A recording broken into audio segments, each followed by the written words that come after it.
related during our life in Finland. Some people have a good experience, some people have a bad experience, but today we will not complain. As I was talking to Teresa, we will focus on the solutions.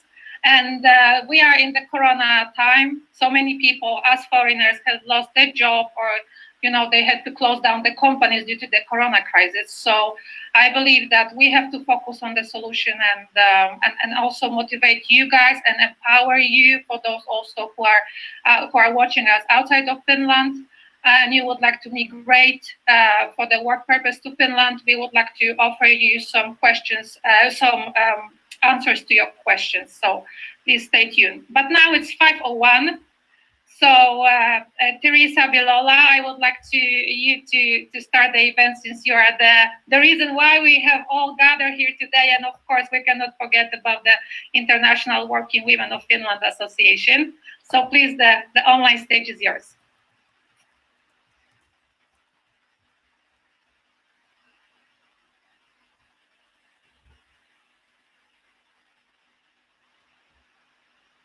Is it me that?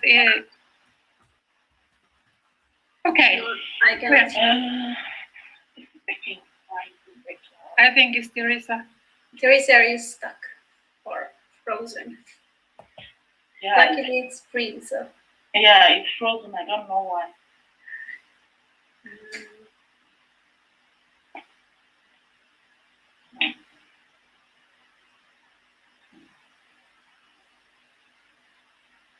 But you can hear me, right? Can you hear me? Yes, I think we should. Yes, we should go on with the voice. Yeah, I think we should go on. I don't know if all the ladies on the panel are here, but good evening, ladies.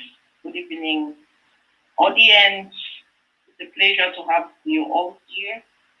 Thank you to all these amazing ladies for accepting to be here and for also taking part in planning this discussion panel. My name is Bilola Teresia. I'm an international talent with experience of living, studying, job seeking, and working in Finland for the past 15 years. I have a doctoral degree in social sciences with a focus on strategy formulation and implementation. And post-PhD, I have been focused on sustainability policies, circular economy, and climate action, especially at the municipal and individual level. As a policy researcher, I believe that policies can only be successful if they have sufficient input and feedback from those who are affected by these policies and from those who are affecting the policies. I also believe that policies should be systemic and sustainable and not just one-off solutions. This panel, for me, is a contribution to the frequent discussions and publications about international employment, international talent, and their experiences. With these discussions, we want to add a voice, especially from the perspectives of discussions that seem to happen in the form of complaining only. Today, we want not to only complain, but we want to find solutions together. For me, work is not only about earning a living, it is an experience that can influence your well-being, that can influence your sense of belonging in society, that can influence how your self-esteem is, that can influence how you view equality and integration. I would like to highlight some random questions that are recurring around this topic, just to give you a frame of thinking as we are discussing this evening. Why do the projects and initiatives that support international talents not have this international talent involved as they should be? Though international talents know that they have a voice in these policies and initiatives, are the differences between international talents or immigrants in terms of skills, in terms of education level, in terms of background represented in the research and initiatives that are carried out? Does the job seeking support offered by the Employment Office and other employment services actually meet the needs of the job seeker? Is the goal of the Employment Office to use the skills of the international talent to find a job or is it just to get a job, or is it to build a career? Why is there a search for talent from abroad when there are so many unemployed and underemployed international talent? Lastly, how involved are micro companies and startups in the discussions and policies that concern recruiting international talent? Today, we are here as international talent who want to not only complain but find lasting solutions to the challenges that international talent face in the Finnish job market. We cannot discuss everything here, and we don't want the discussion to end here. So we call on you to send in your questions and comments. Even after this event, you can still write your questions and comments on the Facebook Live. We want to disseminate the results of today's discussion. So we are going to be taking notes too. We have the amazing Uwe Hong who will be doing that for us today. We invite you to join the discussions in the chat as well. Let us find solutions one discussion at a time. Thank you for joining. Please permit me to introduce Natalie Mufutao, our moderator for today. Natalie will tell more about herself and how the program for today is going to run. Thank you very much for being here. Thank you, Teresa. As I said, that today we have to focus on the solution, not complain. So I'm very happy that you have raised up all these questions. We will definitely discuss them in our Q&A session. But I would like to introduce myself to you a little bit. So I'm the sales director at the Mapsivo Spalvelut. I'm an immigrant myself. I'm from Poland. I'm also, as I mentioned before, for those who just joined, I'm a business mentor at Boost Turku Are, our previous panelists. But today it's all about the talent recruitment, international talent recruitment, work-based migration, employment of international talents in Finland. So you have already heard the background of our host, Teresa Bilola. I would like to welcome our secretary, Prof. Host, who will write down the summary of this event, and it will be posted later for the further discussion.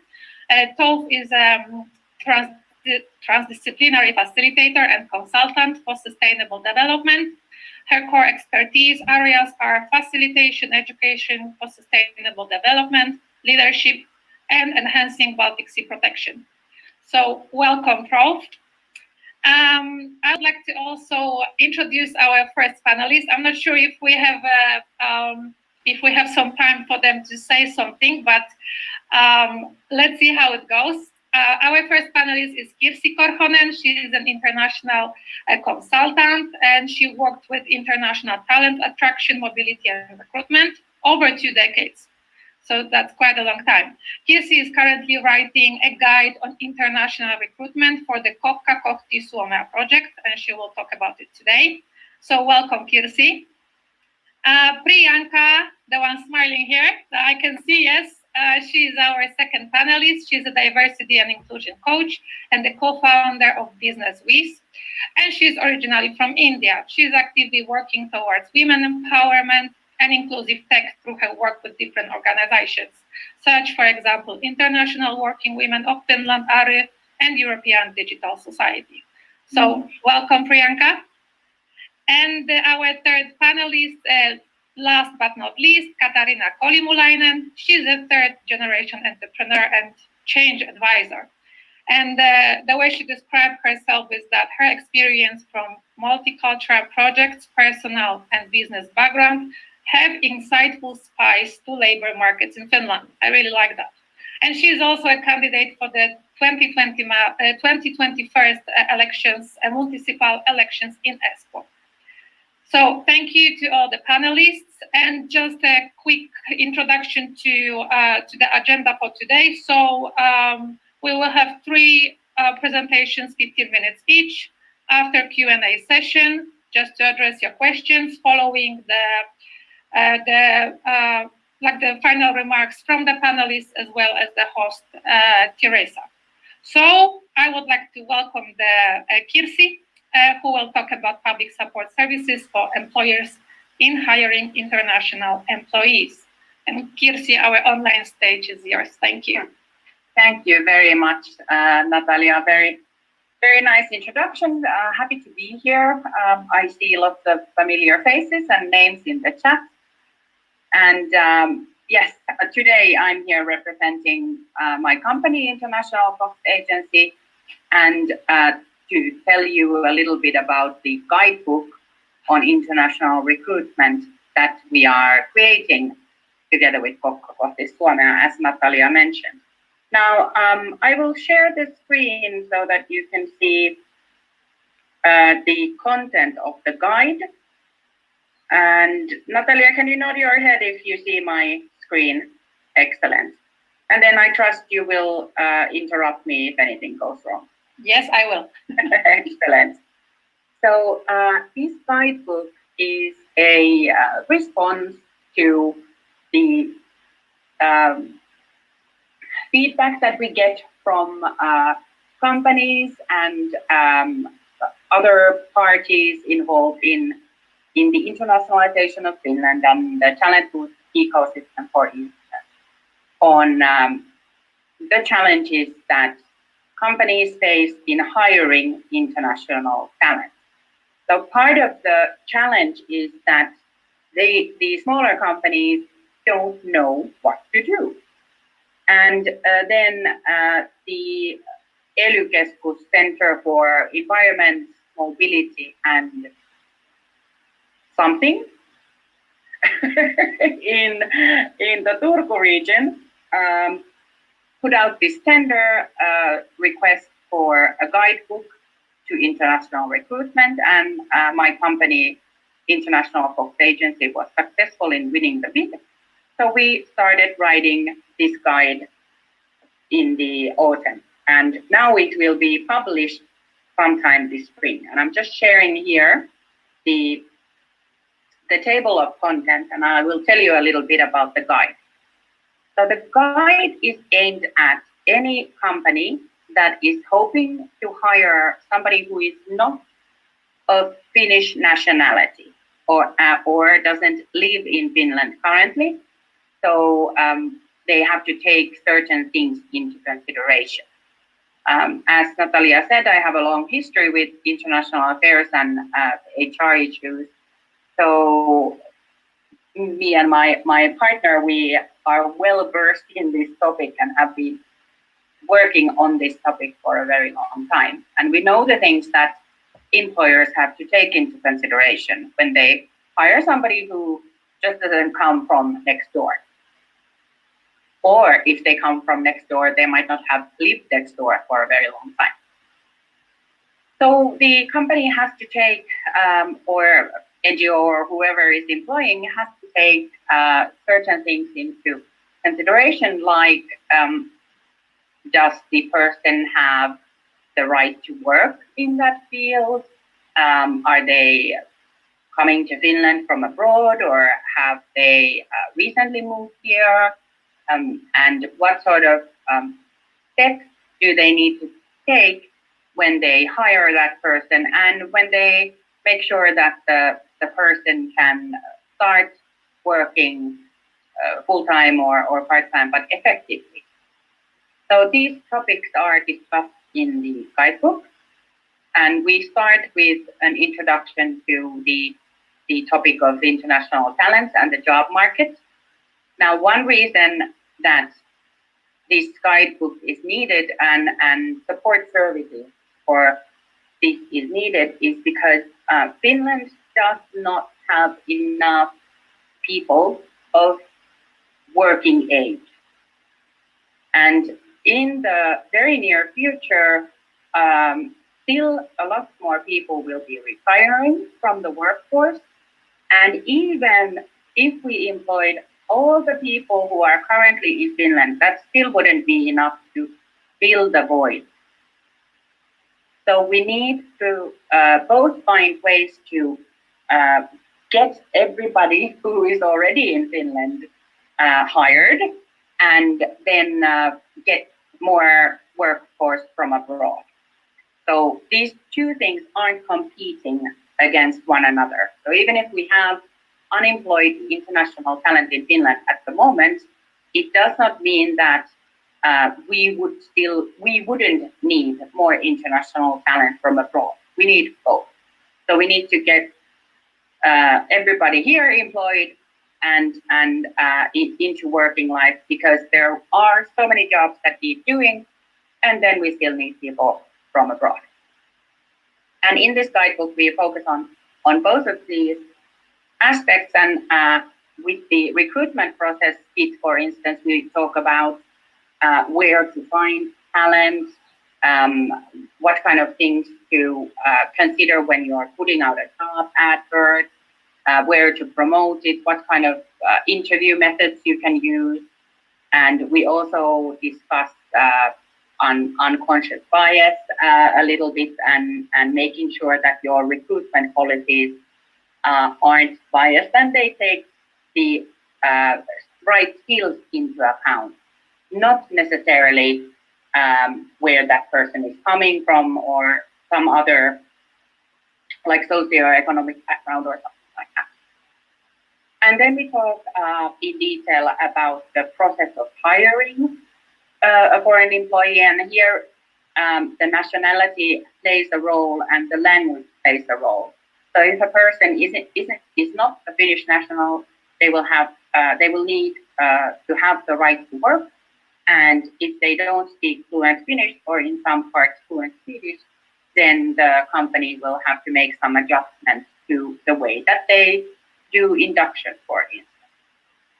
And then we talk about starting work in Finland, things like social security, taxation, how to get your ID, and how to register in your municipality and get the right to vote, for instance. And then we also talk about settling in and family affairs in Finland. And as we know, if you do have a family, then it is a bigger part of your life than just your employment. So we need to make sure that also the family is happy in Finland and stays here. And we also talk a little bit about working abroad. And in all of these topics, we list a whole bunch of public services that help employers and also the international talent, starting from the employment services, immigration, taxation, these ELY centers, EURES, for instance, then all the talent boost initiatives that are happening. And also we talk a little bit about recruitment and relocation services. We don't, because it's a public guidebook, we can't promote any private services, a specific private service, but we talk about them in general. And then we talk about induction to life or settling in here and making sure that you have a good life in Finland. And all of this is aimed towards helping the employer understand what they need to do and how they can do it, or who they can turn to. So we don't assume that after reading this, the employer knows how to do everything themselves, but they know who to turn to. And there's always a public service that will help the employer realize the utopia of internationalization. And it's really important to note that 93% of companies in Finland employ less than 10 people. And for these companies, they don't have an HR person necessarily. And they might not have ever hired somebody who isn't Finnish or doesn't speak fluent Finnish or Swedish. And for them, guidebooks like this and the support services are super important, because we don't want that to be an obstacle. Not knowing should not be an obstacle. There should always be a way to find the information. So this is coming out later this spring. It's now with the graphic designer. I was always saying with the printer, but it's not going to be printed. It's with the graphic designer, and hopefully this month we'll get a drafted or the design version out, and then it will be published on one of the ELU websites. And we will have a session on this, for instance, in PE Live in early April, and hopefully lots of employers will come and listen to it and then hear our tips and decide that they are ready to take the step and hire international talent. Thank you. I think my time is up, but you can contact me if you have further questions, and of course I'm here for the Q&A. Thank you, Kirsi, for the presentation. I think we still might have time for one question for you, because Tina Pienkukka asked, will the book be focusing at all on Finnish returnees as international talents? It will talk about international talents from quite a broad perspective. So it will also include the returnees, meaning people who might be Finnish but have worked abroad for a long time and might not be so familiar with how things are done in Finland and in the Finnish job market at the moment. Okay, great. Thank you. Thank you, Kirsi. And then our second panelist, her name is Priyanka Banerjee. I hope I pronounced it well. She will talk about the background of employment-related politics and research in Finland, and from the international talents perspective. So, stage is yours, Priyanka. Thank you so much, Natalia, for the introduction, and for Theresia to organize this, also the Empower Wednesday to give us this platform. I'm super excited to be here today. And yeah, today I will be talking mostly about the challenges and solutions from the international talents perspective, and I'll try to keep it very simple, because one of the things that I have heard over and over again is like, this is a very complicated topic, so try to not complicate it too much, not try to include way too much, very simple and clear. So let's see if I'm able to do that. Yeah, first of all, about myself, my name is Priyanka Banerjee, so almost correct, you got it. And I am the CEO and co-founder of Business Wiz. So it's an organization which helps companies, especially tech companies, to become more inclusive in their company culture. So we are helping them attract, retain international talents, and then provide them with a good company culture. And I am myself an international talent, as you said, originally from India. And I came to Finland as a IT consultant. So I worked with an IT company. One of our clients were in Finland, and I used to work with them in India remotely for almost, I guess, 3-4 years. And then I came to Finland to start working with them. So that's how I ended up here. And then I realized that I really would like to know more about entrepreneurship, business, but also, you know, more about diversity and inclusion in companies, how to have these proper strategies and how to make it streamlined. And so I did my MBA from here in international business, and involved quite a lot in startup activities. I have also given workshop for Boost Turku, I remember in some year. And now I started my entrepreneurship journey, and we have been now working with quite a lot of companies and leaders. So that's like my journey till now. And so to highlight here is that, do we think all international talents are one box?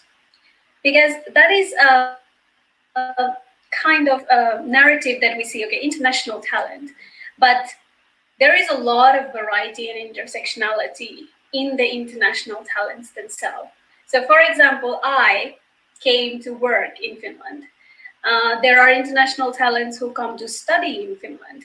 Some of them come with their partners. Some of them come and work and then want to study. Some of them come here to work and then want to switch their jobs and have a career progression. So one of the things that I see in the discussion when we're talking about international talent is that we kind of put everyone in one box, and the initiatives that we are developing them do not really, bring as much efficiency as they could when they are targeted for a specific audience. So the initiatives I see could be much better if we have this kind of understanding that how the international talent segment itself is so wide itself, it's so dynamic. And also, like, the question, it was really interesting about Finnish returnees. Do we consider them as international talents? So yeah, that was one thing that I wanted to start this conversation with, and have the organizations also give this kind of understanding that who do they really want to attract? There is a lot of variety of people that we have here. Who are you talking to?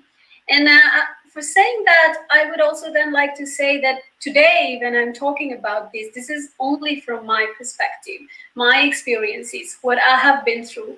And this is a great thing what Theresia told me about this series, that we will be able to invite a lot of different international talents and talk about their stories and their experiences, so that we can combine a huge array of experiences and their challenges and their solutions. So yeah, I think that's what the first thing that I wanted to start this conversation with.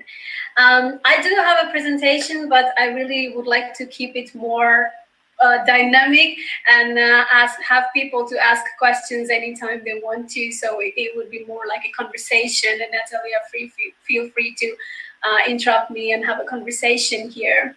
But when talking about from international talents perspective and the job market, the biggest challenge that I see in a lot of initiatives are they are one way. So, when TE office or job services, they are creating services, they are only focused on the talent. Then there are a lot of services that focuses on the companies. They're providing certain things to the companies. But we are not very good at creating, combined services that looks at two-way things. So at the moment, you, like also Kirsi said, and really great work, Kirsi, with the guidebook. I'm sure it's going to be really, really interesting and helpful for the companies and for the international talents themselves, that we have different kinds of initiatives going on. So for example, for talent attraction, right? So we want to attract people from different countries to come in Finland, like Talent Boost. And why is that needed? Like, why do we really need foreign employees? I have been working with a lot of employers, and one of the challenges is the skill set mismatch that we have at the moment. So they might need some skills that don't exist in the current job market, or they don't know where to find those skills. So there is a problem in that. So we have the talent attraction, and like Kirsi said, they are not really competing. But personally, my focus is more on talent retention and utilizing the existing talents in Finland. And also because I'm on the board of International Working Women of Finland, and if you all are here, so probably you know about it. Empower Wednesday is a program of IWOF, and we have wonderful, talented women. And so for my own perspective, I see that retaining the talent and utilizing them is a key ingredient for having a good future of work for Finland, and also satisfying the international talents in Finland. So are we doing enough in that? Are we really doing enough to integrate, or I don't like that word actually, maybe I should take it out from my dictionary. It's probably utilizing the talents of people is a better terminology. But are we doing enough, and what can we do? So like I said, we are creating one-way initiatives. So how do we really create a two-way approach? So how do we think from a two-way perspective? I think that one of the things is, what are the challenges? So let's list down the challenges from an employer's perspective, because I have been working with quite a lot of employers and quite a lot of job seekers. So now I see that the challenges are almost the same, and the solutions, however, are a bit different. So from employers' perspective, like, language is a barrier. I think it's a token excuse, but let's take that excuse as well. There is a culture fit issue. There is an issue with the skill mismatch. But recently I also I was working with a company, and we realized that the companies have really homogeneous recruitment channels. So even if they want to hire people, they're saying, hey, Priyanka, we really want to hire more diverse talents from different backgrounds, but their recruitment channels are the one which have been created years ago. And the recruitment people, they are not updated about where to find people. From the international talents perspective, that is also a tricky thing, because we don't have enough networks. So we don't know what channels they are looking at, and they don't know what channels we are, where we are. So that's a mismatch. And I hope, like Kirsi mentioned, that there is in this guidebook possibility to have this kind of information where you can look for talents and so on. So maybe that would help. Let's see. Then the other things that I think is the language issue is okay. I don't want to talk about that so much because we have been talking about it forever. And Natalie, you have raised your hand. So yeah, feel free to go ahead. Yeah, sorry, you were just so passionately talking that I didn't want to interrupt. But you mentioned the channels that us international talents, we don't know the channels, and we were talking about the solutions. So could you please maybe mention a few channels or practical examples? Well, see, the channels depend on who you're trying to attract. So for people like, I have been working with tech companies, so they want to attract more females in tech, or like more international people in tech. So there are different platforms like, for example, Women in Tech, or also like International Working Women of Finland, or like Mimic Quota. So there are these kind of channels depending on who you want to attract. Also, these days, LinkedIn has become an important channel as well.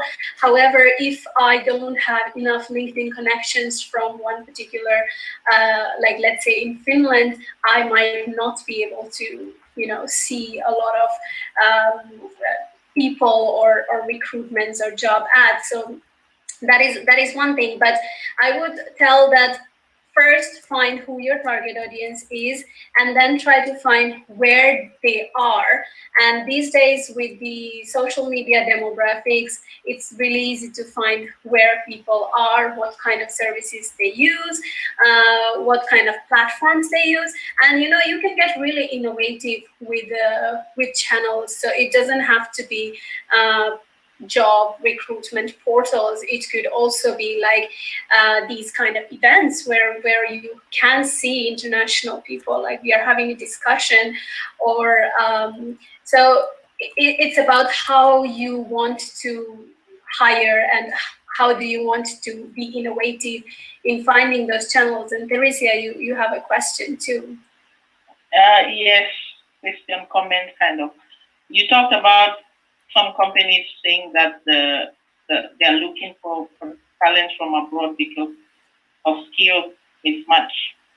And then as a bit of a higher education scholar, or whatever I call myself, I start asking myself, what about the talents which were educated here? Was this something that they thought about during the education, or is it a challenge that they are now trying to fix? Because from my experience, I can say that I did a PhD here, and I had literally no connection to the labor market. I didn't have a chance to do any tryouts. I didn't have a chance to learn transferable skills. If I learn any, I found them by myself. So maybe we should also look at the education part. Because there's a lot of international talents too who come here for education. So they get their education from here.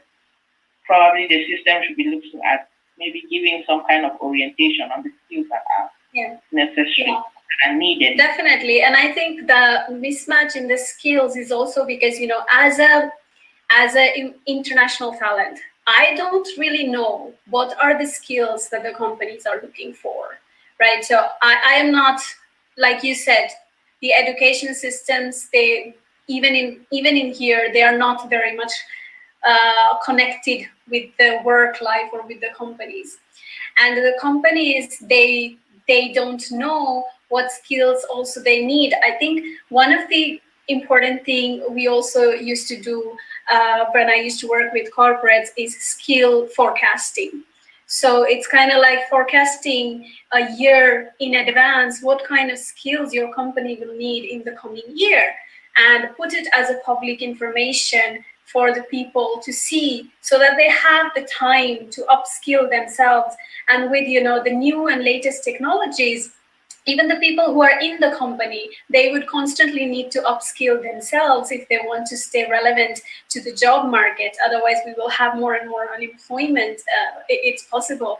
So having this kind of skill forecasting from the company's perspective, and also public sectors, if they can make it like you know, a service, or like collect it from the companies that, hey, what skills do you need for the next year, and give this information to the educational institutions for the employee, like the skill development centers for job seekers, so that they are developing in the skills that is relevant, and not like just anything that you just learned because this is what you study in school. So I think that is also a really good point that you bring out, and it could be a solution that we start thinking about forecasting the skills in advance.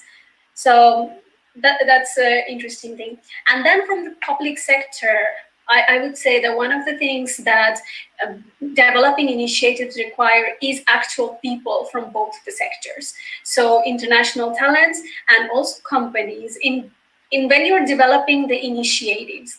And as a tech person myself, I would think it would make so much sense to have this process as agile.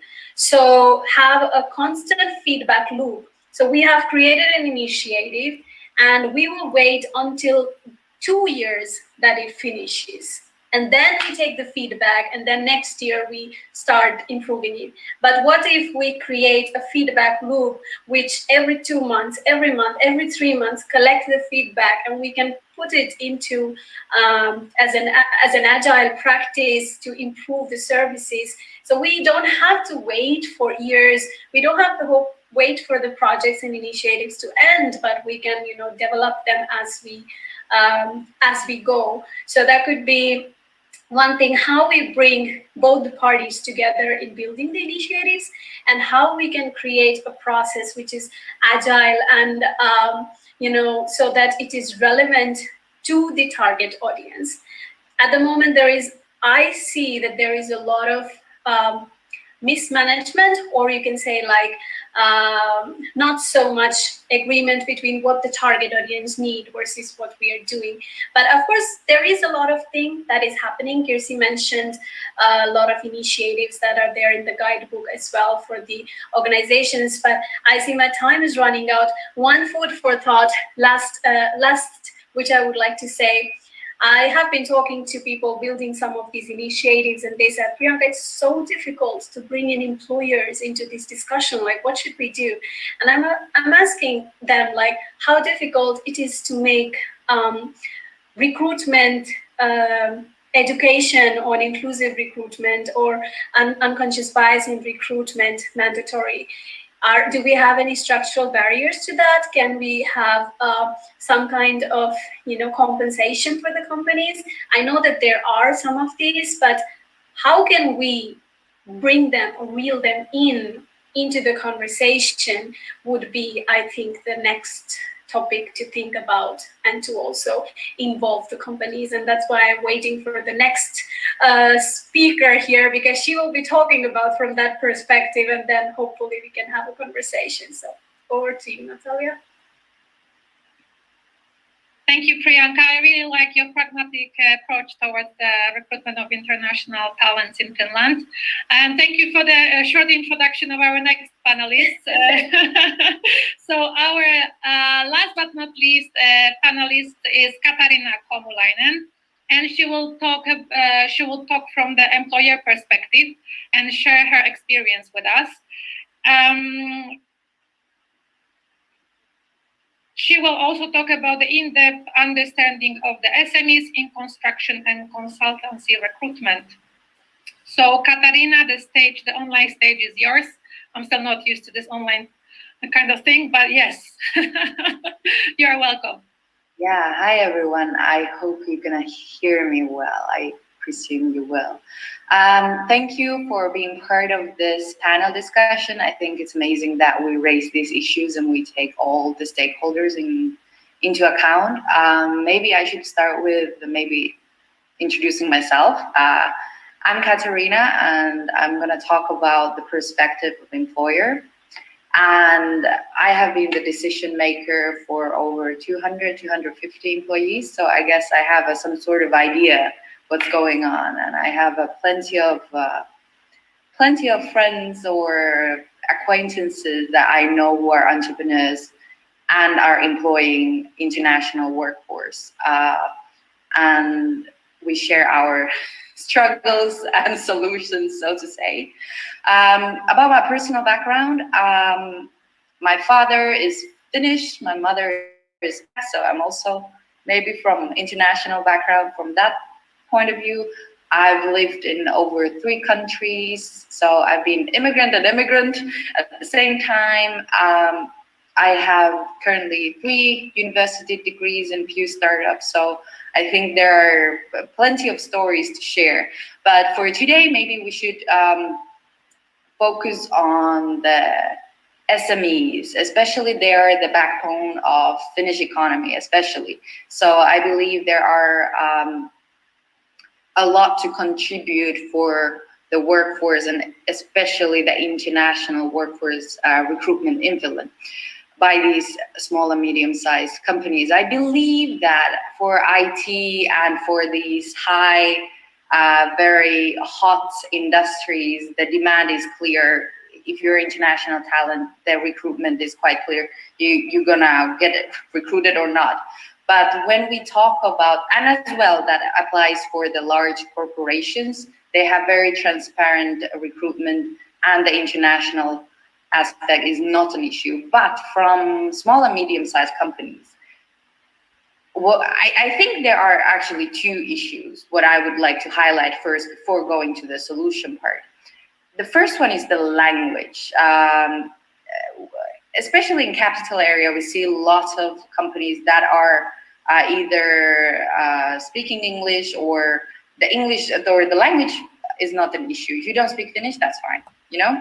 But we should take Finland as a whole, you know, and also a lot of small and medium-sized companies are owned by plus 35 Finnish person, and then the situation how they learn Finnish might be a bit different. English, I mean. So the first one is the language. When you are recruiting, let's say I'm a consultancy company, and I'm recruiting my first non-Finnish speaking person, it's quite clear that I'm going to change our corporate culture from Finnish to English. I need to make sure everyone understands each other. Our communication is going to be the same as it was before. Well, then what is my incentive as an entrepreneur to do that if there is at the same time someone who speaks Finnish and is able to do the same job? I think this is a big issue that small and medium-sized companies are not properly incentivized for this. I understand we should be maybe having this idea that, hey, international innovations, you know, diversity. But for that, if you go very into practice and concrete examples of small and medium-sized enterprise companies, you're gonna see that they cannot afford to think like this in their daily operations. The second one I would like to highlight is the experiences. Small and medium-sized entrepreneurs, like I said, the profile they are coming from, the entrepreneurs, I mean, they might have the balance between international, the experience from international workforce. It's a balance of negative and positive experiences from international people, right? And if this is imbalanced somehow, that decision maker who's gonna make that decision, that the first international person is not speaking Finnish or anything, I think the key is that if there is more negative connotations, he or she might not go for that international person. I still have apparently 4 minutes to go. I still, adapted the Finnish timing, even though my mother is having different, That was my comment, Katarina, actually, yeah. Very Finnish, yeah, very punctual. Thank you. Would you like to maybe wrap up since we have some time left? Yes, thank you. I will, what I think would be great to have, like I said, the issue is the incentive. So we as small and medium-sized entrepreneurs, we don't have enough incentive.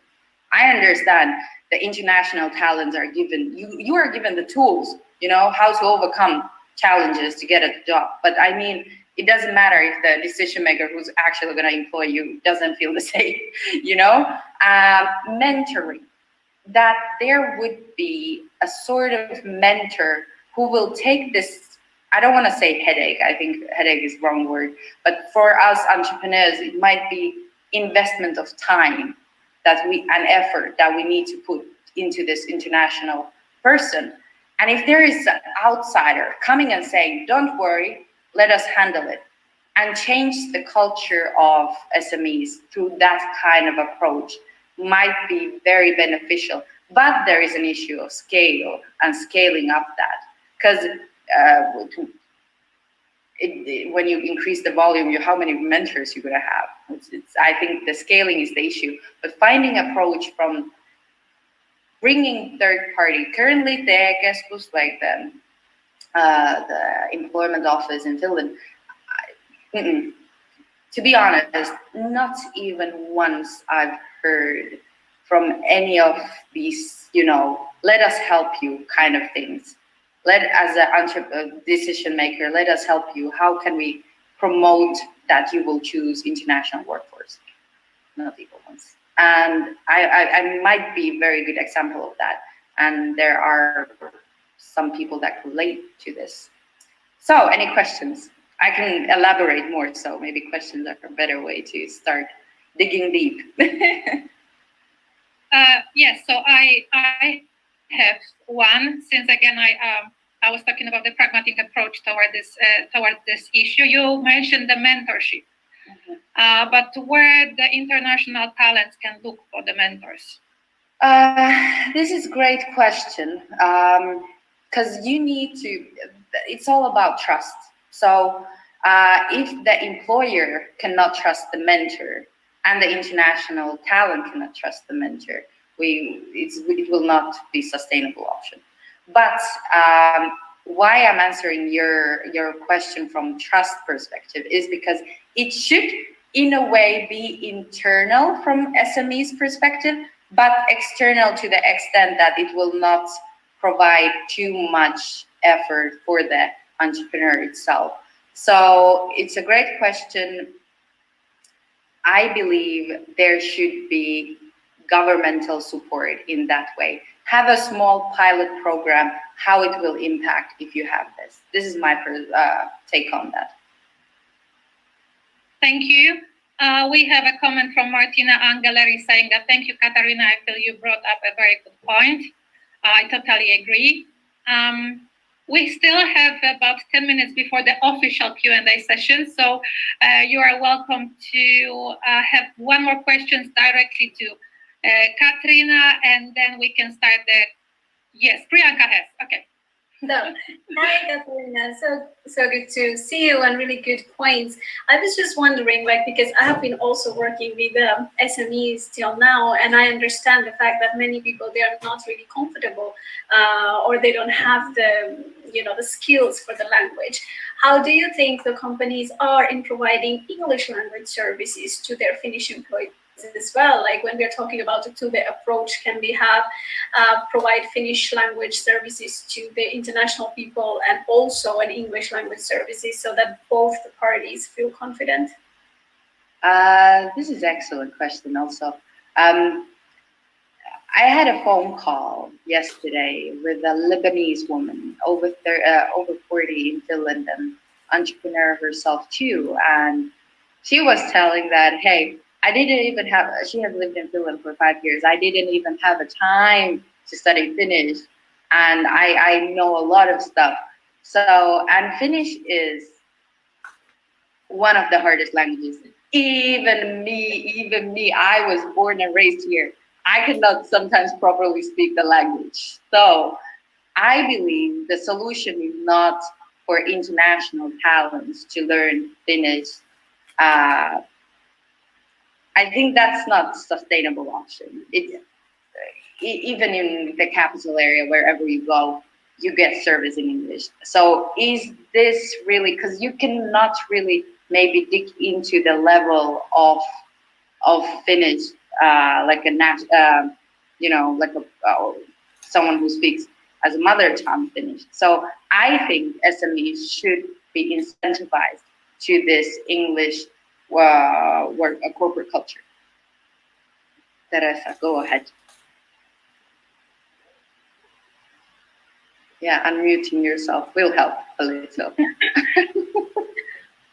Okay, I have something to say about this language issue, and I'll share some experience. I know someone who said that they applied for a job and they were not given the job, and the answer was that you have the skills, but we don't know if we are able to adapt to having you to your own culture or to your own way of communicating.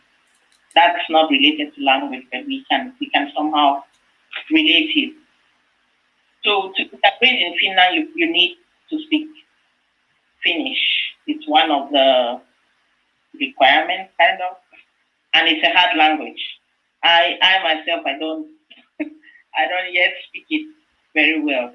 But what I think can change from the definition of this integration, let me use the word integration, is that it should not be a one-way street where the international talent comes, they are required to go to the language school and then the language and the culture. I think the companies and the Finnish people should be open to also learn this other side of the culture. Not necessarily that they have to completely change their communication into English, but be open to think about learning the international person's own culture or ways of communicating. I think it makes it easier, and it makes it easier for them to employ someone who is not necessarily from the same culture. Then I think language would not be really a big problem if there is this openness to learn from both sides. Not expect that the other person has to completely just change and behave like they do in Finland. Yeah. I see, Kirsi, you have, I just opened the chat. I was like, you have something to say. Go ahead, ask or say, elaborate. Yeah, hi, thank you. Yes, I have to jump on this language issue, partly because I want to defend my mother tongue as well. Yes, it's a difficult language, but it is the language of this country where you live and where you plan to have your life. And if you plan to live in Finland or in any country, if I plan to live in Russia for 5 years, I would learn the Russian language because you cannot expect for the whole society to adjust to you just because you have decided not to learn the language of the country. That said, I don't think it's so easy for us also to blame the language. So whereas employers might say, oh, they don't know Finnish enough, and then we think it's an excuse from them, then for us it's easy to make the excuse that, oh, Finnish is so difficult that I'm not even going to try because English is the lingua franca.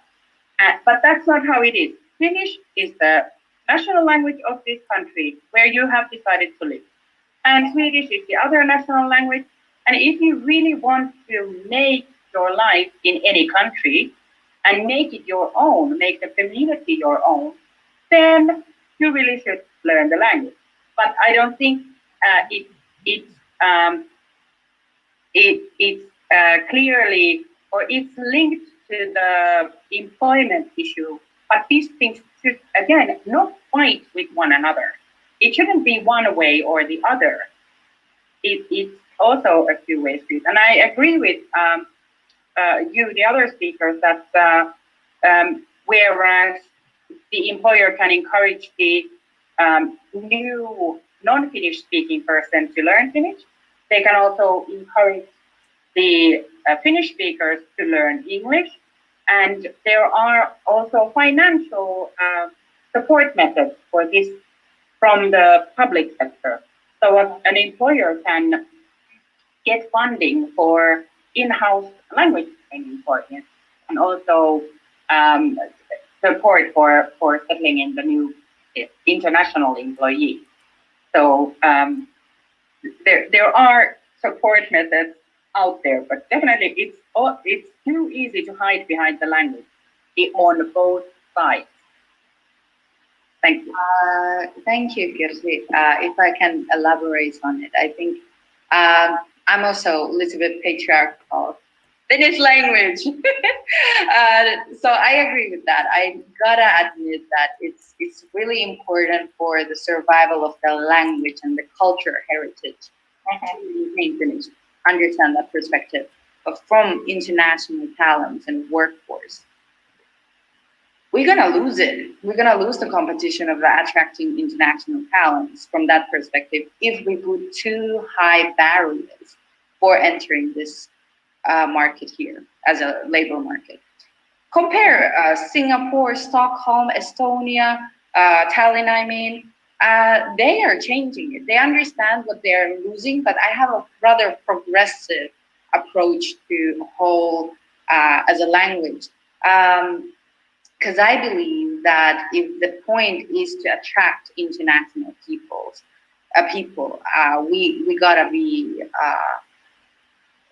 changing into. And when it comes to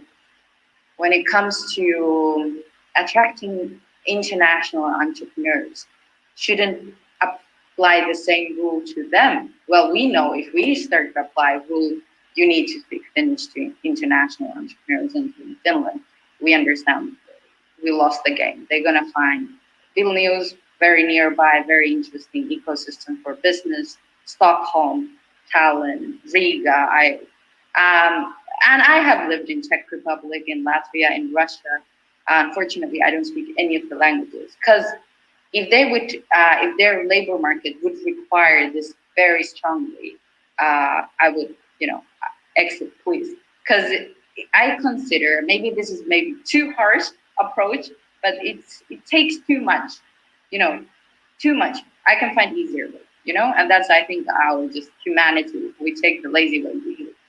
And then last point, hiding behind the barrier of language. I'm not gonna recruit you or hire you. It's a very practical issue. From my point of view, if I don't speak as a small business owner, my mother is a small business owner. She cannot literally recruit English-speaking person because they don't have any way of communicating.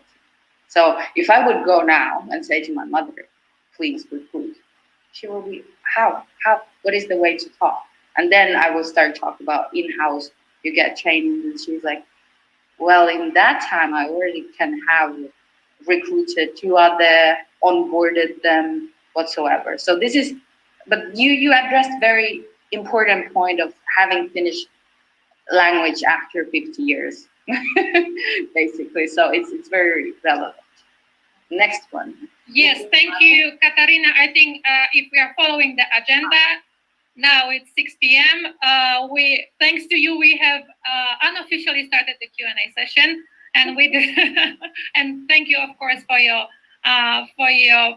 presentation. The language is. I'm supposed to be a moderator. I'm not supposed to have an opinion, but I'm an entrepreneur myself as well, and I was an employee too. So I believe that we should speak the language that our clients speak. So if the company is international and then they have international clients, then the Finnish should not be that important. But for example, in my case, my clients are Finnish 100%. So the language that I communicate with them easiest is Finnish. I'm not saying I'm perfect in the language, in the Finnish language, but they really appreciate the fact that I do try and I speak and I spend time on learning. Of course, we have the Mentipaliko, the sales manager as well, who is a native speaker of Finnish, but I go with her to the meeting sometimes because I want to learn. So I think that the motivation to learn, like you were saying as well, that there are people that lived in Finland for several years and they don't speak Finnish. So my personal view on that, me being in Finland over 8 years, is that I had the hate-love relationship with Finland. The hate was the first, and now it's the love, because I know that the only way how I can be successful in this country is to speak the language of my clients. But that's again my personal experience. But I would like to say one small point. Okay, to Priyanka. Yeah. Okay. One very small point. Like as a diversity and inclusion coach myself, I really appreciate that we have to preserve minority languages, or we really need to be understanding the culture of each other. So what's the solution? Because we both the part, people have different opinions, and I always think about how can we just lower the threshold.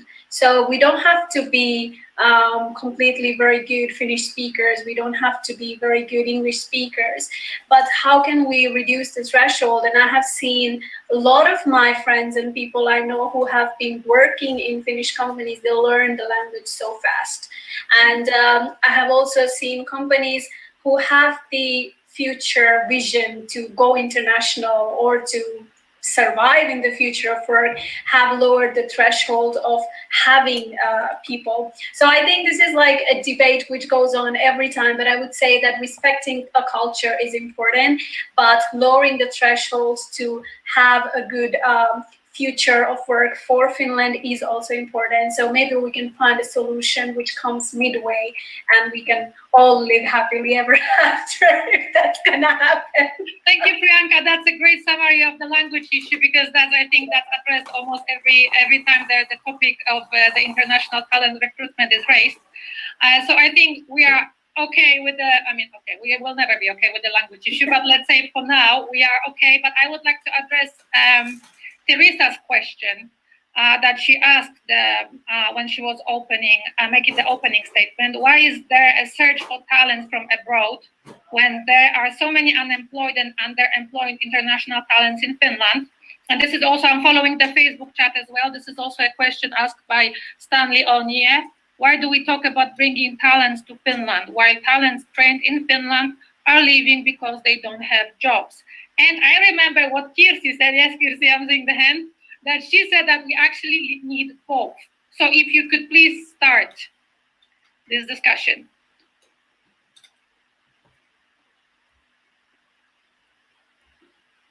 Yes, absolutely. My pleasure. If we just bear with me a second, and I will read, translate from my own text from the guide. So really, the reality is that in this current century, the amount of people of working age in Finland has only grown by the number of foreigners gaining employment, so non-Finnish national. And as of 2010, the number of people in working age has gone down. And by 2040, it will go down 111,000 people. So this is all the people between 15 and 64 years of age. And we don't have enough people in Finland to fix that gap, to fill that gap. And still, even if we take into consideration automation and all these different ways in which work and working life and business will change, still we need more people, more hands, more brains, more feet here to fill the gap of people of working age. So companies will still enough need more people. It's just statistically impossible to fix this imbalance with the number of people that we have in Finland currently.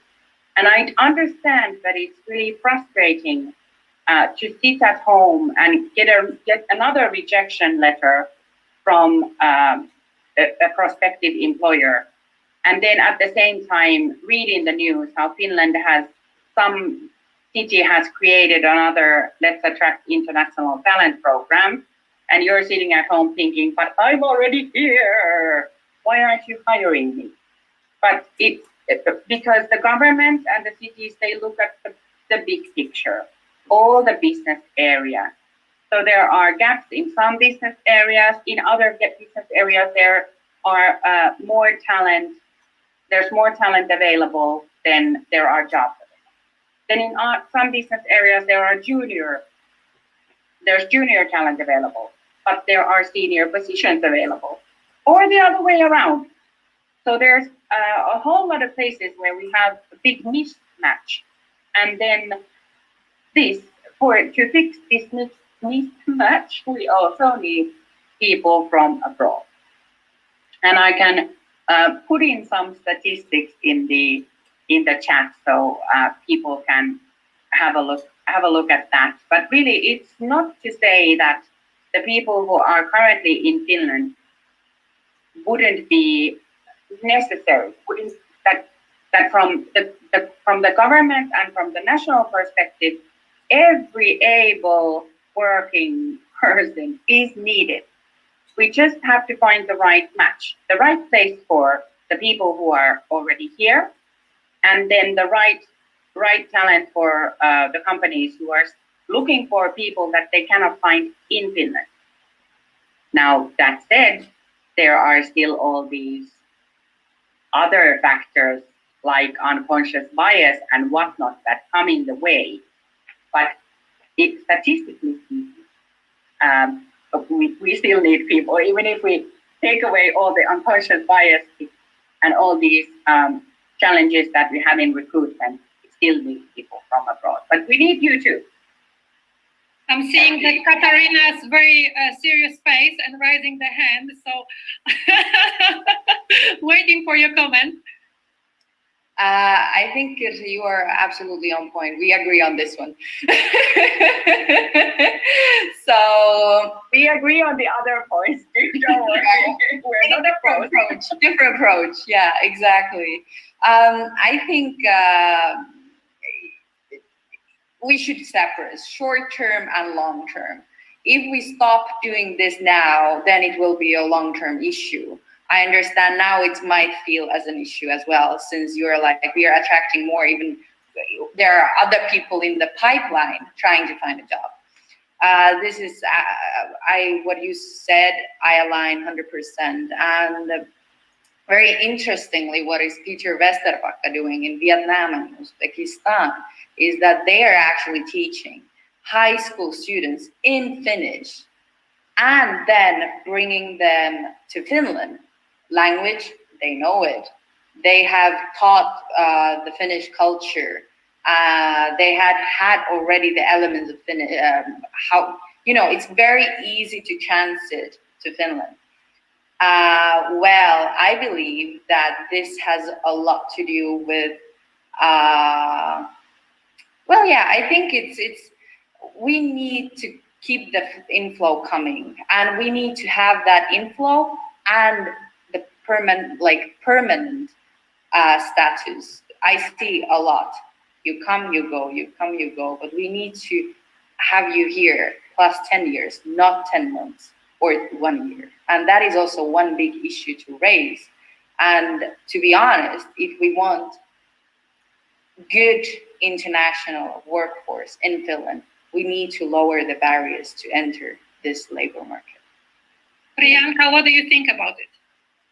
Well, I have been on both sides of the table now. So I came as an international talent, and it was from abroad directly to Finland. And what I was told that they have been looking for the technology I used to work in Finland, but it's just not available. So I think that was you have like these special expert visas on which you can call people from abroad, and that's. Now, when I'm an entrepreneur and I have been looking for similar niche expert to hire, I face the same problem. I had the job posting open for almost 3-4 months, and we have been looking at all the channels, and my goal was to hire international talent, but the skill does not it does not match. So once again, what I mentioned before, the skill mismatch is really crucial, is really important to think about. And for all these channels or public services that are training job seekers, they should not just train on language services, but also on the skills that are required in the future. So of course, there is a need for people to come from abroad if you don't find them here, and also as per the statistics what Kirsi mentioned, but we also need to think about how we can be more we will be much better efficient in having the skill development of the people who are already here. And it's possible that that they have the skills, but we can't find them somehow. So that is also a challenge, that how do we reach to the people? And that needs like networks and communities to build up those kind of services. So yeah, now that you have been on both the parts, I can see that why it is important, and why I understand the frustration, but also there has to be both the things happening at the same time. Thank you, Priyanka. I think we will go now to the next question, because I've realized that following Facebook that we have a lot of people from abroad following our discussion. So we have all experienced the discrimination of the employers towards the international talents. So from your own experience, because again, we want to be very pragmatic in our discussion, and I'm addressing it to all of our panelists. What are the main reasons why Finnish companies don't want to employ the foreigners or hesitate to employ them? And let's name them.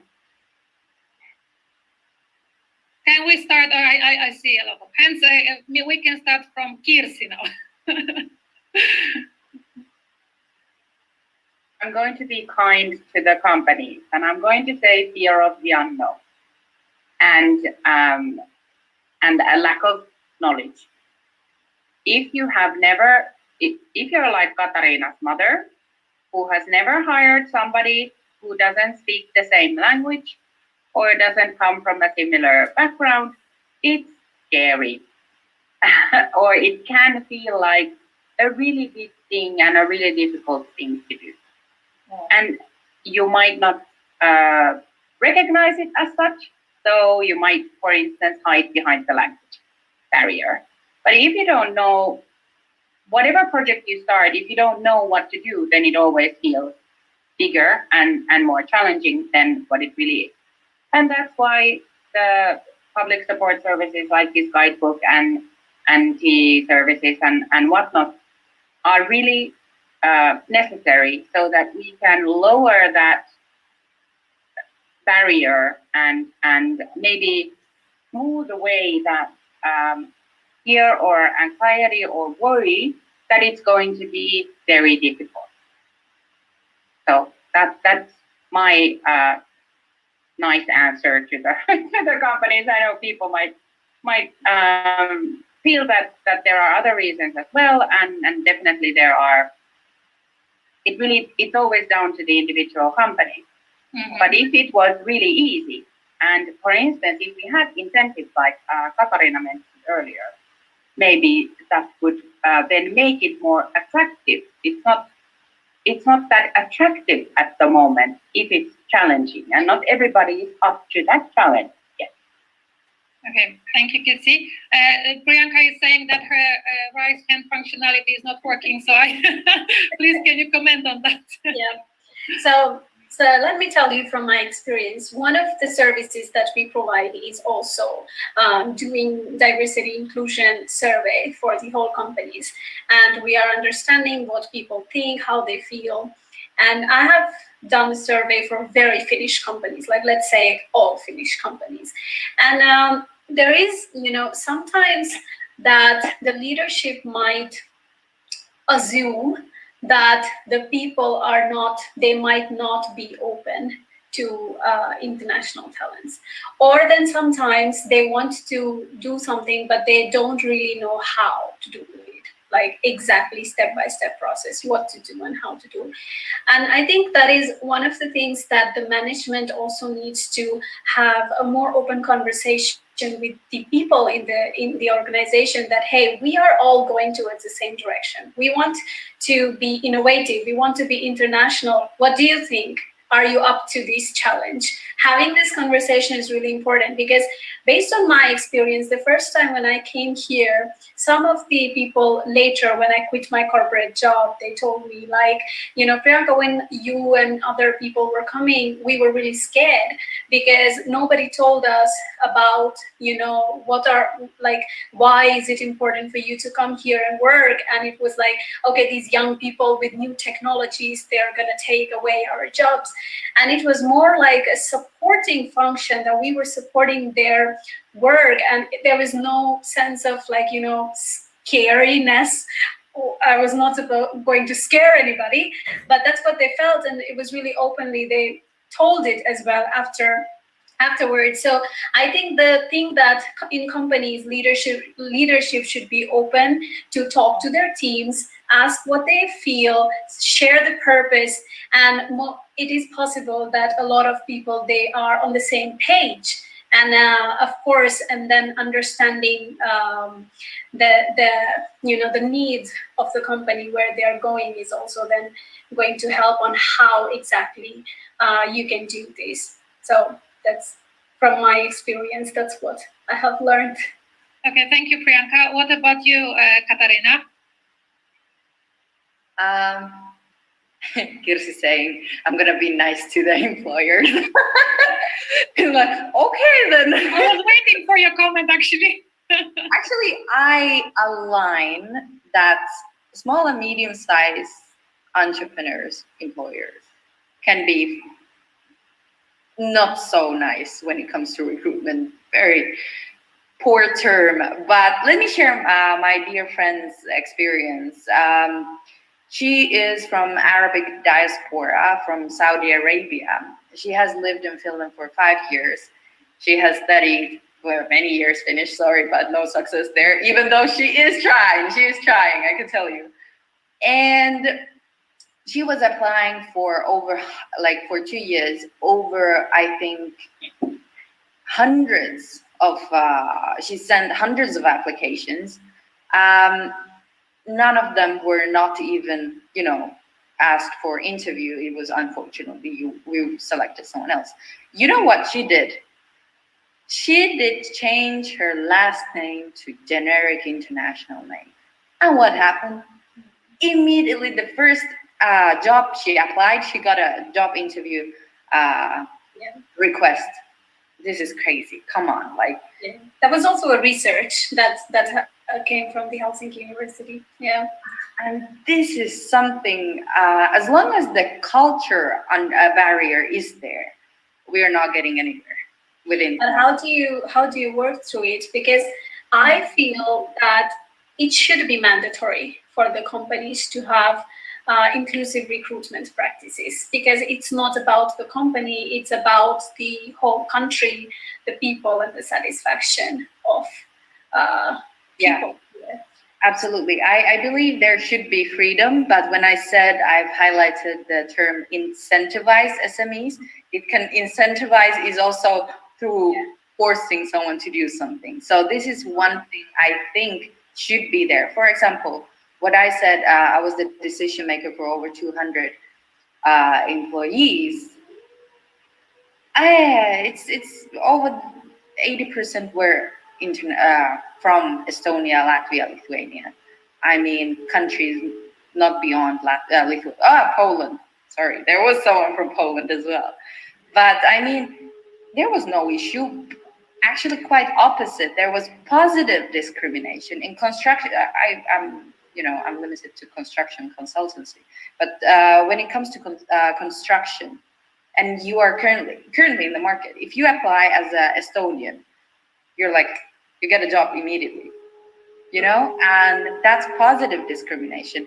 Whereas if you apply as a Finnish person, you might not even get it, because as well there might be other expectations when it comes to, are you from Estonia or Finland? So that's very dynamic and very complex to that way. But maybe Kirsi, you have something to elaborate. Yeah, I'm wondering if the other expectations are salary level, but let's not go there.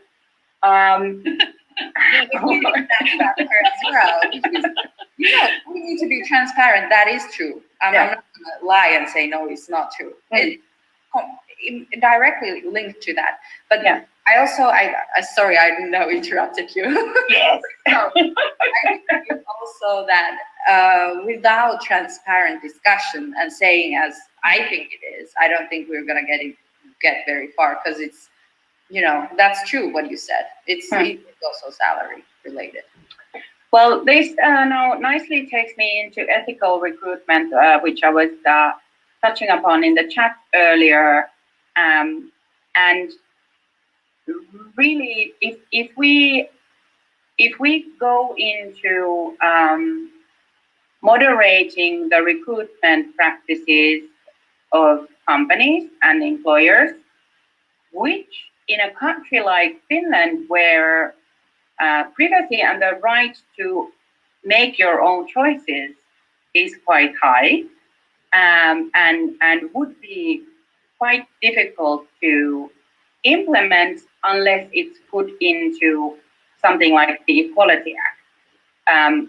Then, and again, already we have this law prohibiting the employer from discriminating against people, but these cases are really difficult to prove. And still, so if we were to suggest that we have these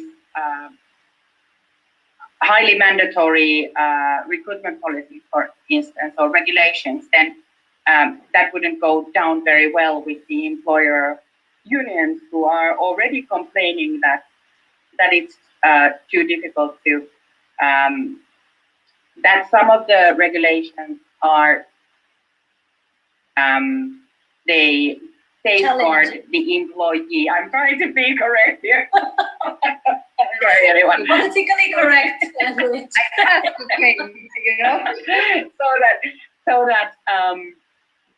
Yes, so the regulations already now these days are sometimes the employers feel that they have to stick to some guidelines that are harmful for the business. And then if we're looking for growth and innovation, then is forcing the way forward. Like, can we force companies to take certain people and then expect them to grow and innovate and make the country better? So somehow, in my view, I'm an idealist, so I would like it to just come from everybody's preference. But I understand that this situation is quite unbearable, that we educate foreign students, for instance, and then they have to leave the country because they can't find employment here. And that's just absolutely ridiculous. But what is the way forward? And here I'm really happy that I'm not a policymaker or a politician who has to decide on these things.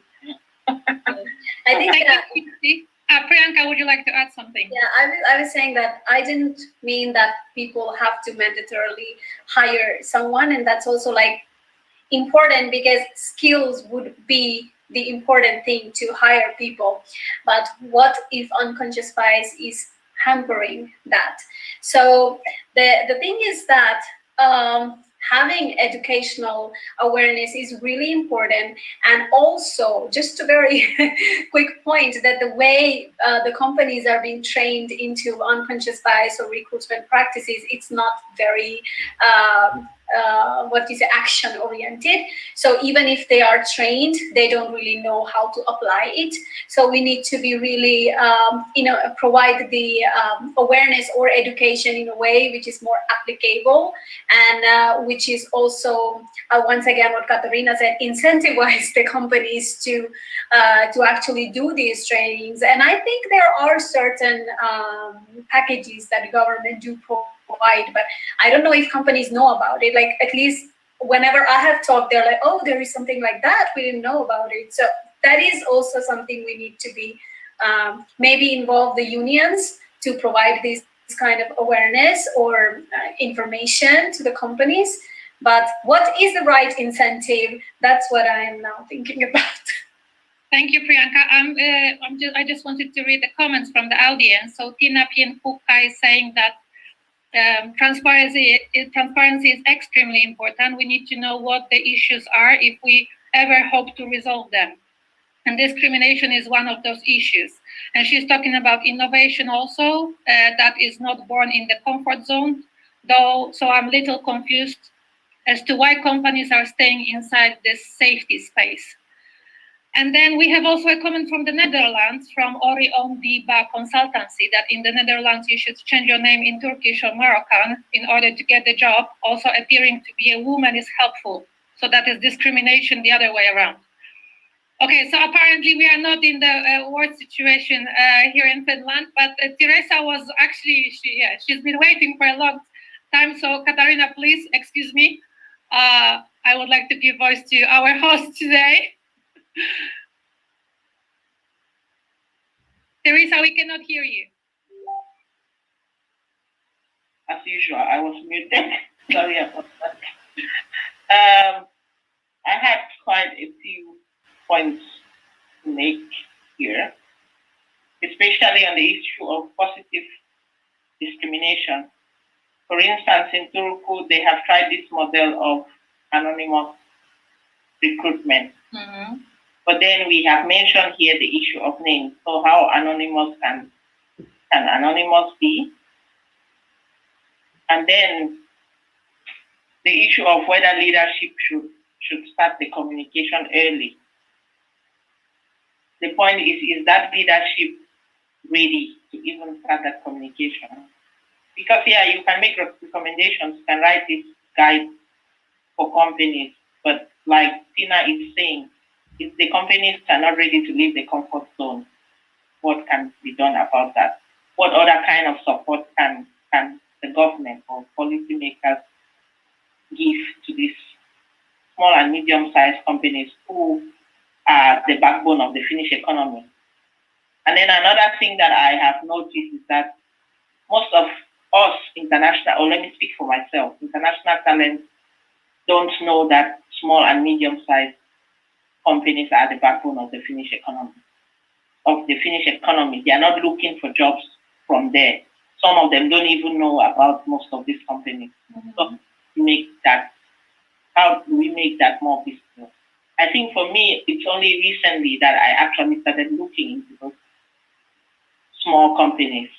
The orientation is usually to look at the big and popular ones or the government agencies.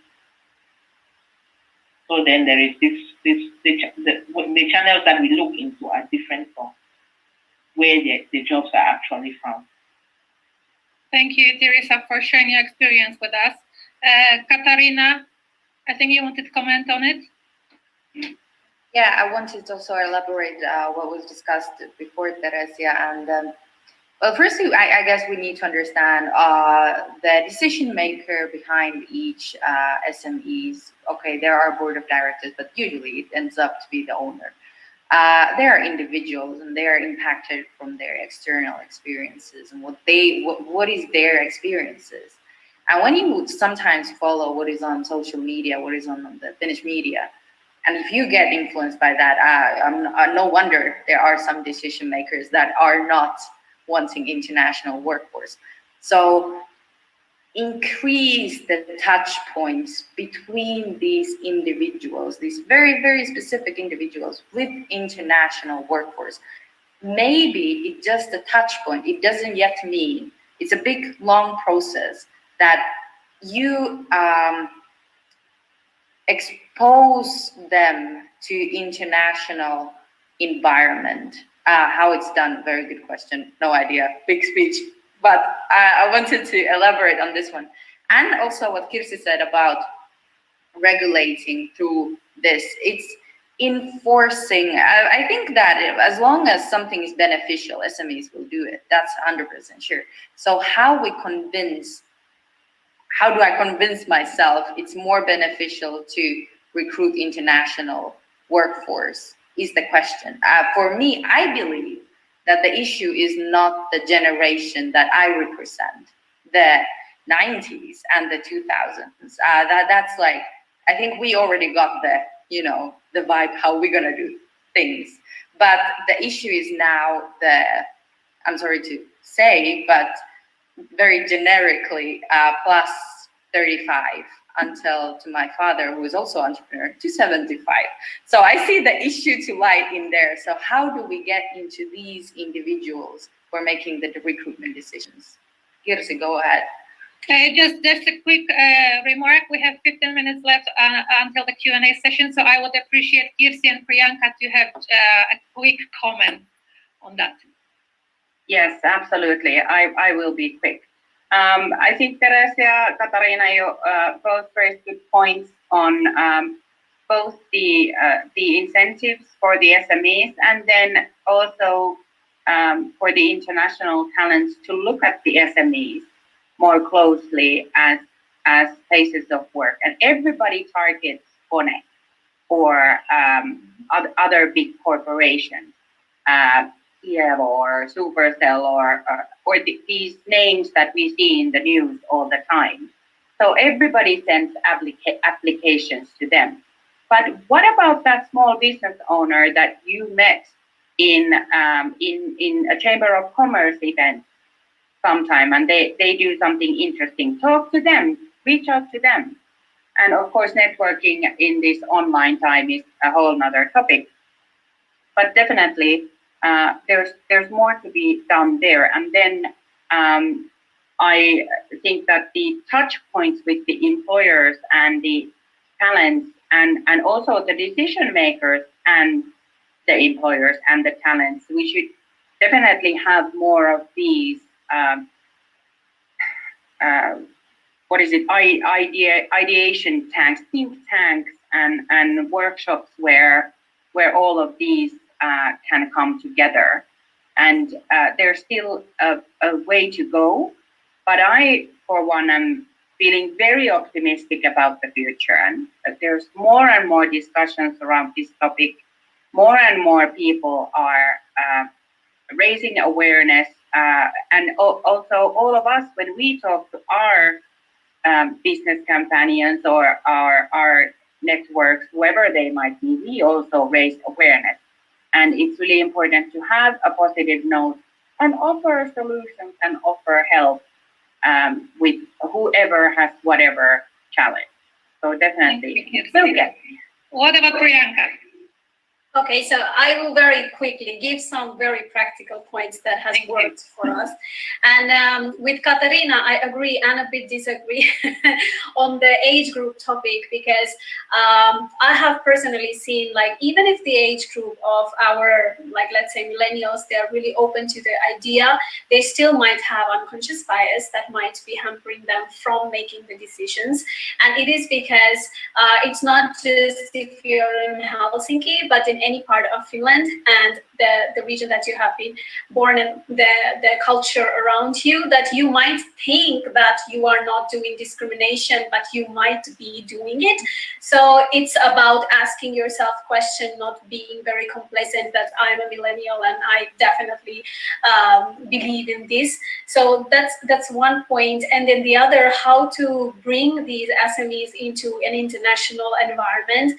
And I have had like few examples. So once I worked with Tampere, and it was like they had brought together 10 or 12 companies and their leaders to do certain kind of workshops with cultural understanding and cross-cultural sales. And why it was important, and why I encourage people to do that, that if the companies, they're not ready to make long-term commitment, they can still have international people or people from diverse backgrounds to have, like, let's say education, like workshops, or like have a talk or have panel discussions. So it doesn't have to be a long-term commitment, but then it opens up to be this kind of environment.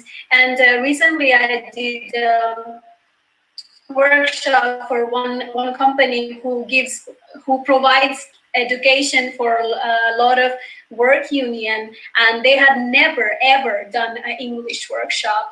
And I told them to the owner, and I was like, do you want your employers to be coming out of the comfort zone? Maybe this is the first very easy way to come out of comfort zone, to listen to me in English. And they agreed. And so it was really the first ever English workshop for them. And I really got really good feedback.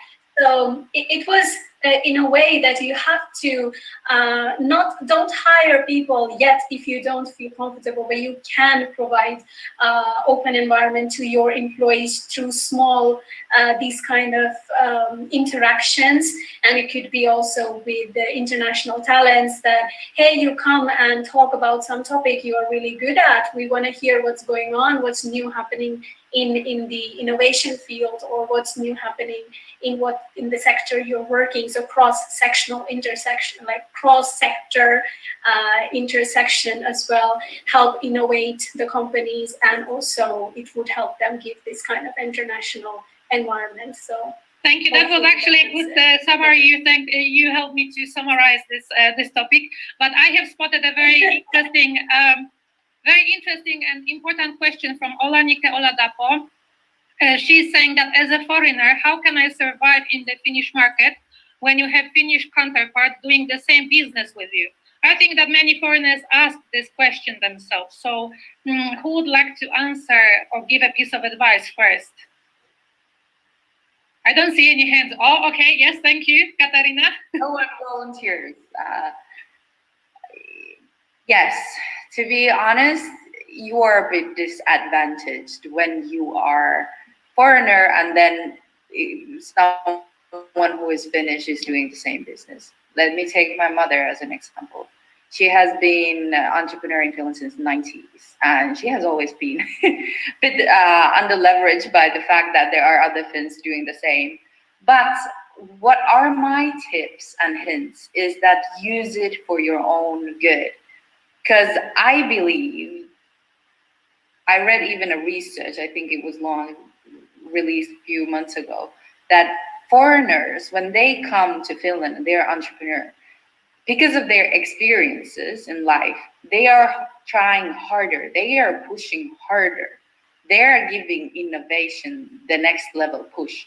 So if you're able to leverage that, and not only leverage it, but implement it in a very efficient and innovative way, you are actually,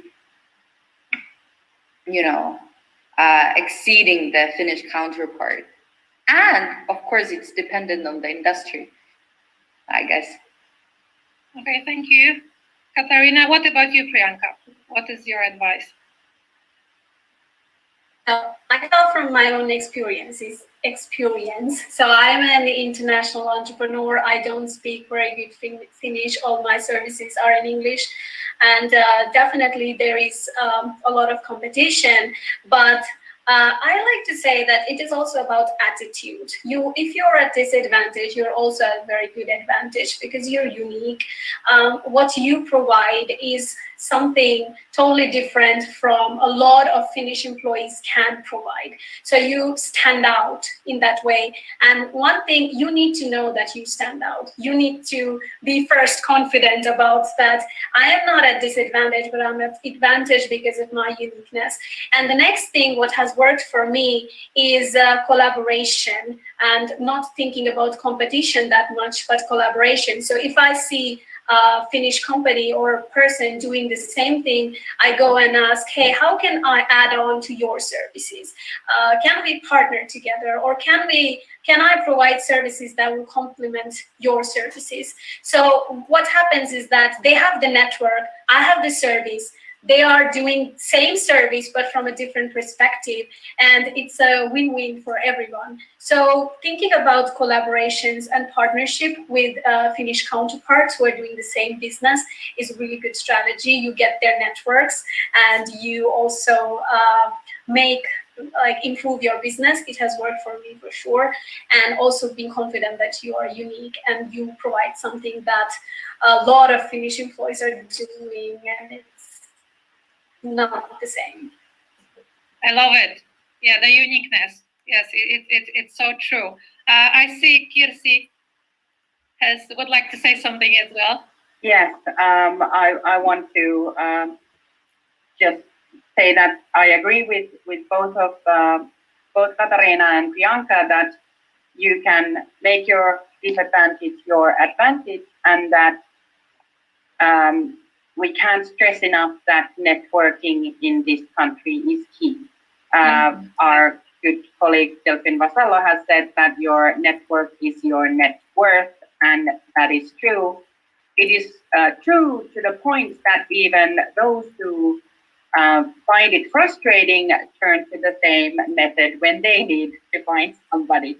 So it is a small country, the circles are small, and collaboration will take you further than competition. And there are a lot of Finnish companies or companies that are predominantly Finnish that are also looking for that extra angle to go a bit further or separate themselves from the rest of the Finnish competition, for instance, or to gain access to a new market abroad. And in that, you can also be a definite benefit if you have, for instance, market or cultural information from another country. Yes, thank you. We have 2 more minutes until the official Q&A session. So I just would like to add something from myself and summarize everything that you said, because I agree with 3 of you. We have a disadvantage here that we are the foreigners. We are not the native Finnish speakers, but I believe that there is a uniqueness in us as well, because I worked in the UK as well, and then foreigners there, they are not seen as a threat, they are seen as an opportunity. So at my office, I had 64 UK guys, and then there were 4 foreigners, and we were the reason why we were hired is that we had something that the 64 other UK guys they didn't have. And I think that I like what Priyanka said as well, that we have to appreciate ourselves, and we have an experience that many people don't have it here. We are international, and many people in Finland, they don't have international experience, even though they sometimes deal with international clients. From my experience, Finnish people are also afraid to take some risk in business decision making, and this is where the foreigners could step in as well. So I think that we should appreciate ourselves for the fact that we are trying. We should be proud of the fact where we come from, because we come with a very specific the culture again, Like this is something that is very peculiar. Like, for example, I'm from Poland. The government will not help me if something happens in my life. The unemployment, I don't even know how much it is, but it's super low. And I know that if I won't fight and I won't provide a job for myself, the government will not do that. So I have this in me, and I know that this is something I can use in Finland. I believe that there is something special about everyone of the international talent we have here in Finland, but there's a question of actually discovering yourself and have the goal and following it. But yeah, that's my takeaway. I would like to thank you for this passionate discussion, because actually I have learned a lot from all of you. Thank you to the audience as well for all the questions. I think now is the time to the panelists for the quick remark and the summary of our own discussion. So who would like to start first? No hands. I can start. I have a very thank you. Yeah. I'm saying I can start because I have like a very small liner with which I would like to conclude that a lot of time when we talk about inclusion, we think differences as despite. So, like we want everyone to belong despite their differences.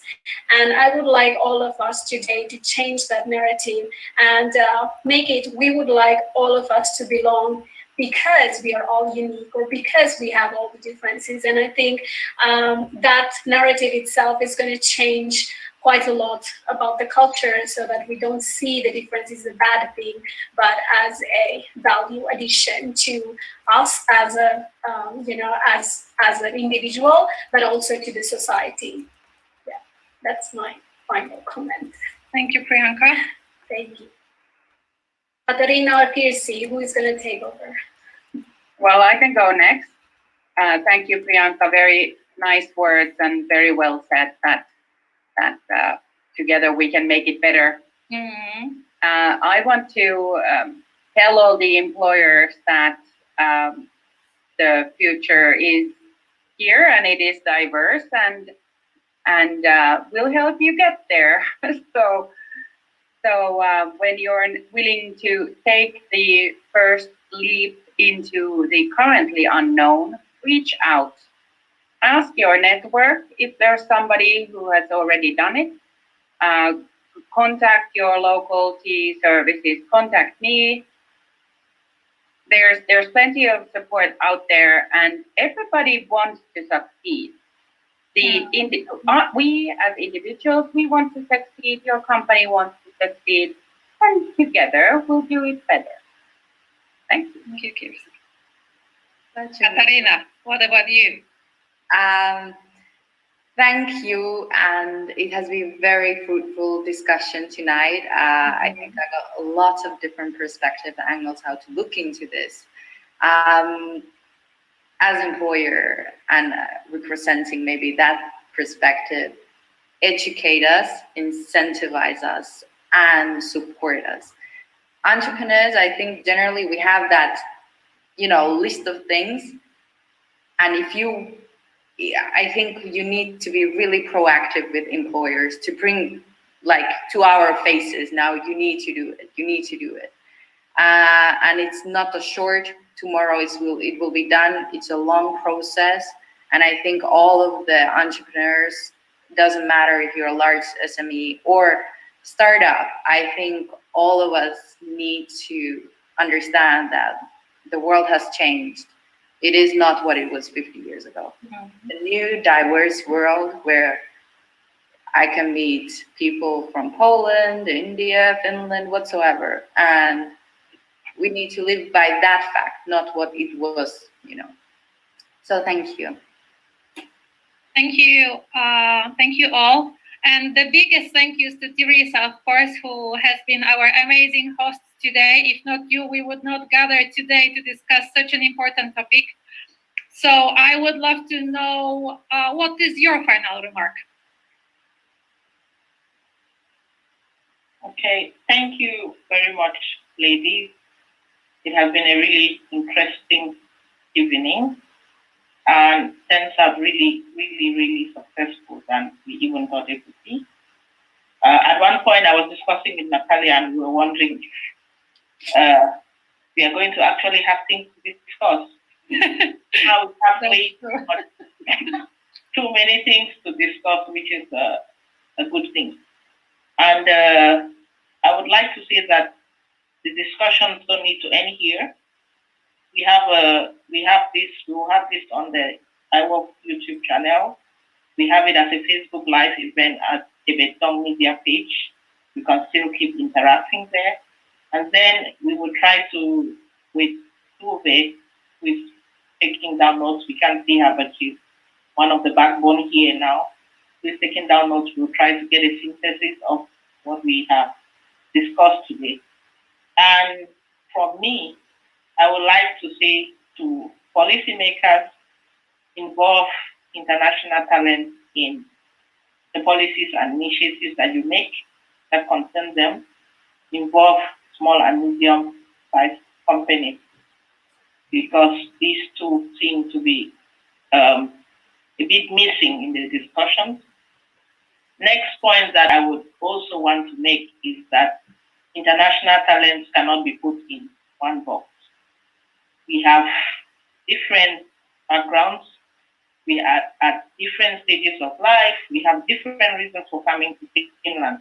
So when policies and support is being made, these should be taken into consideration. And then one thing, I always say think sustainably. The things that are being planned should be thought in the long term. For instance, Kirsty was talking about how the workforce in Finland is diminishing. Finland should be thinking in the long term. What kind of people are going to be part of that workforce in the near future, in the medium future, and in the long-term future? It's probably not a homogeneous workforce anymore. So there should be steps taken to accommodate these. And lastly, like I already said in the beginning, for me, a job is an experience. It's not just something you go to because you want to make money to make ends meet. So when policies and decisions about supporting people who are looking for a job are made, it should be thought about as a whole experience and not just something that you want to make money from. And why I say this, because I'm speaking from my own experience with the employment office. For me, it feels like the employment office is out to, get a job. It doesn't matter if you're going to be happy doing that, and it doesn't matter if you do that job for a few months and then go away because you don't feel like this is what you want. So probably this is something that the support services should think about. If you want someone to actually do a job and build a career from that, you should think about whether this is what they want to do. I know that there are some sectors that have jobs and they always need people, but do they have retention? Do these people stay there? Will they go there for a bit and then they run away and then the companies start looking for more people? On that note, thank you very much. Thank you, my amazing panelists. Thank you for walking this road with me for the past Thank you so much for inviting. 2 weeks or so, and it's not ending here. I am already discussing with Katarina on how me and her can do something like this, just having discussions. Because sometimes you don't need to put the topic in a box. When you free, then people can speak and you get a lot from them, like the way we are gotten today. So stay tuned. We'll have more of this discussion. Thank you, Priyanka. Thank you, Kisi. Thank you, Katarina. Thank you, Natalia. Thank you, Tuve, whom we cannot see. Thank you, the Betong Media. Thank you, iWork, for this platform. Have a good evening. Thank you all. Yes, thank you all. Just to summarize, because like Teresa said, this conversation does not end here because we are all happy to help you. I think that's one of the main goals of this discussion. So please reach out to us through the social media, for example, LinkedIn, maybe that would be the easiest. If you would like to drop your email addresses, you are welcome as well. I'm speaking to the panelists, and I would like to thank Towe as well because as Tirha said, you are the backbone, you are doing all the notes, so we can share the results and the summary of this discussion forward. And I would like to thank the audience as well, because the conversation was followed on LinkedIn, on Facebook, on Instagram, as well as here at Zoom. Facebook, I think I mentioned. Yes, and I love the passion, like you guys, we all share the passion towards the international talent recruitment, and I look forward to working with you again. Thank you so much. Thank you for your time, and thank you for your passion as well, and for your knowledge and experience. And have a good evening all, and we look forward to your comments as well.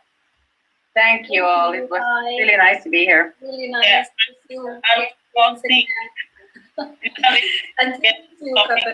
one of the reasons